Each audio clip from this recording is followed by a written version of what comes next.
Қадірменді тыңдармандар, бұл дұрыс сөйлейік бағдарламалар циклы. Анар ханым, келесі сауалымыз сөз сапасы жайында болмақ, яғни сөздің дұрыстығы, тазалығы, байлығы, дәлдігі, қысқалығы, нұсқалығы, тағысын тағылар. Осы жайлы тарқатып айтып берсеңіз. Мен осы жайлы айтқанда сүйенетін еңбегім біздің Ахмет Байтұрсын атындағы тіл білімі институтының профессоры, филология ғылымдарының докторы Нұргелді Уәлиевтің тіл мәдениеті деген еңбегіндегі берілген ақпараттар. Ол кісі тіл мәдениеті, сөз мәдениеті деңгейінде көтеріп, сол сөз мәдениетінің де ғылыми негіздерін жазған ғалым. Бүкіл осы бағдарламада қолданғанда естеріңізге сала кетейік, құрметті тыңдармандар, Ахмет Байтұрсын атындағы тіл білімі институтының ғалымдарының еңбегіне сүйеніп сіздерге осы ақпараттарды беріп отырмыз. Енді сөз сапасы деген ұғымды өзі бірінші рет тіл мәдениетінде жан-жақты ашып қолданған осы профессор Уәлиев болған. Сол Нұргелді ағай мысалы айтады, сөз сапасы ол бірнеше факторларға байланысты дейді. Ол сөздің дұрыстығына, тазалығына, қысқалығы мен нұсқалығына, сондай-ақ сөздің бедеріне және әдебіне байланысты дейді. Ал енді сапалы сөз деген не? Мысалы, біреулер сөйлеп жатса, Самат, сіз айтасыз, ой, мен ұйып тыңдадым, маған сондай ұнады деп айтасыз, Бұл сіздің эмоциялық деңгейдегі о кісінің сөз сапасына берген бағаңыз. Ал енді кейде болады, біреу сөйлесе, әбден жалығып кеттім, қашан сөзін тоқтатады екен деп күтіп отырдым. Ұйқым кеп кетті деп. Ұйқым кеп кетті деп айтасыз, демек ол кісінің сөзі сапалы болған жоқ. Сонда сөз сапасы дегенді енді қарапайым тілмен айтатын болсақ, ол сөздің әсерлілігі, яғни сөздің өзінің дітіне жетуі ғой, мақсатына жетуі. Айттық қой, біз сөйлегеніңізді бір мақсатты дітті орындатамыз. Егер сіз бір сөзді айту арқылы сол дітіңізді орындасаңыз, демек сіздің сөзіңіз сапалы болды деген сөз. Ал енді сіз сөзді айттыңыз, бірақ дітіңізге жетпесеңіз, сөзіңіз сапасыз болды деген сөз. Енді сол сөз сапалы болу үшін атап өткен факторлерге тоқталайық. Біріншісі дұрыстығы. Сөздің дұрыстығы. Бұл деген сөз, сөзді қолданған кезде оның мағынасын біліп қолдану. Ол сөзге қатысты емес, мағынада қолданбау жаңағы сөзді. Мысалы, бір Казгуде істейтін үлкен апайымыз бар, Гүлдархан Смағұлова. Ол кісі де профессор, филология ғылымдарының докторы. Сол кісі бір күн айтады, біздің қазақтың балалары бүгінгі күні, енді мынау басқа ұлт өкілдерін қойғанда, фразеологизмдердің мағынасын түсінбейтін болып бара жатыр дейді. Бір шығармада филология факультетінде оқитын қазақ баласы бүйтіп жазып қойыпты.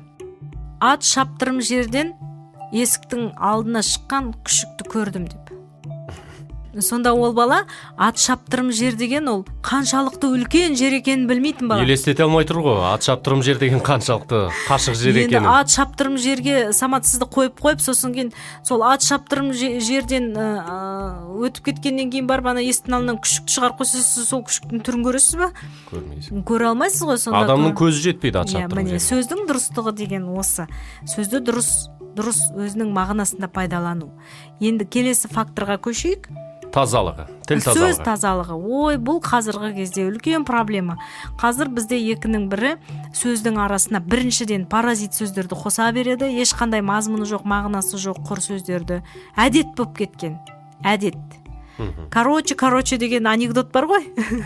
Шаштаразға барғанда, шашын алдыртып отырған адам шаштаразға әңгіме айтып отырыпты. Сосын оның әдеті бар екен. Екі сөздің біріне короче дегенді қосатын. Сөйтсе шаштараз оның шашын түгел қиып тастапты ғой. Сол сияқты, сол анекдоттағыдай мынау біздің қазақ ауызша сөзіндегі паразиттер қазір мынау әсіресе тұрмыстық аяда ол яғни жаңағы деген онда басқа сөздер бар, осыларды қоспау керек. Одан кейін сөз тазалығы деген кезде орыс тілінен енген сөздерді қоспаған дұрыс. Жалпы басқа тілден де енген сөздерді қоспаған дұрыс. Қазір жарай ма десе жарайды емес, окей деп жауап беретіндер көбейді, Бұл да енді сөздің тазалығына нұқсан келтіреді. Сосын телефон, ұялы телефон демейміз, сотка дейді. Сосын кейін мен саған телефон шалам, немесе телефон соғам демейді, мен саған звондаймын дейді, звондау дегенше, Одан кейін осындай жить ету звонить ету деген формалар кетті. Ету деген етістікпен тіркесіп алады да, орыстың инфинитив формасындағы орыстың етістіктерін қосып айта береді. Бұл көп, енді жалғастыра берсе. Бұны өте сақ болу керек. Бұл сөздің сапасына нұқсан келтіреді. Одан кейін сөз байлығы дедік, иә? Ғалымдарда да, журналистерде де сондай жағдаяттар көп болады. Бір ұғымды білдіретін сөзді мәтін ішінде қайта-қайта қолдану керек болады. Сол кезде біз қиналамыз, мына бір сөзді айта беретін болдық қой деп. Сонда бір сөзді айтпау үшін оның синонимдерін, баламаларын қолдансаңыз, сіздің мәтініңізде тавтология дейді ғой, қайталаулар көп болмайды. Ал енді осыны дұрыс қолданса, онда жаңағы адамның ол сөз байлығын көрсетеді. Демек, бұл адам бір сөзге қатысты бірнеше синонимдерді, яғни мағыналас сөздерді біледі екен ау деп, және бұл тыңдап отырған адамды жалықтырмайды. Осы себепті сөз байлығының да сөздің сапасына беретін әсер көп. Дәлдігіне тоқтала кетсеңіз, сөз дәлдігі. Сөз дәлдігіне мысал келтіретін болсақ, болған көбіне мына орыс тілінен сол сөзді алады да қазақшаға аударып алады. Ал шын мәнінде сол ұғымға қатысты атау қазақ тілінде бұрыннан қалыптасқан бар. Бірақ осы төл атауымызды білмегендіктен адам сөзді дәл қолданбайды. Мысалы, орыс тілінде географиялық термин бар, полуостров деген. Осыны қазақшалап келіп жартылай арал деп айтады. Жартарал деп жатады. Немесе жартарал дейді. Бұл барып тұрған қате, өйткені қазақ тілінде түбек деген географиялық термин бар. Осы. Одан кейін мысалы қар барысы деп жатады. Қараңыз, қар барысы деген орыс тіліндегі снежный барс дегендің аудармасы. Бұл зоологиялық особь атауы, ал бұл қазақ тілінде құр барыс деп қана аталады. Барыс деген сөз ол таулы аймақтарда өмір сүретін мысық тұқымдасына жататын жануар. Ал осы таулы аймақтарда өмір сүретін мысық тұқымдасына жататын жануарды орыстар снежный барс дейді. Біздікілер оны аударып, кейбір тіл иелері қар барысы дейді. Осы дұрыс емес. Міне, сөздің дәлдігіне осындай мысалдар келтіруге болады. Енді қысқалығы мен нұсқалығына келетін болсақ, сөз неғұрлым қысқа, тұшымды болса, соғұрлым оның әсері мықты болады, сондықтан сапасы да күшті болады. Енді сөздің мысалы қараңызшы, оған бір қарапайым мысал келтірейік, алма. Енді алма өсетін ағаш, алмағаш. Егер сіз мысалы мен алма өсетін ағаштан жұлып алдым дегеніңіз жақсы ма, жоқ мен алмағаштан жұлып алдым дегеніңіз жақсы ма? Сол сияқты сөзді көбейтпей неғұрлым қысқа қылып берген дұрыс.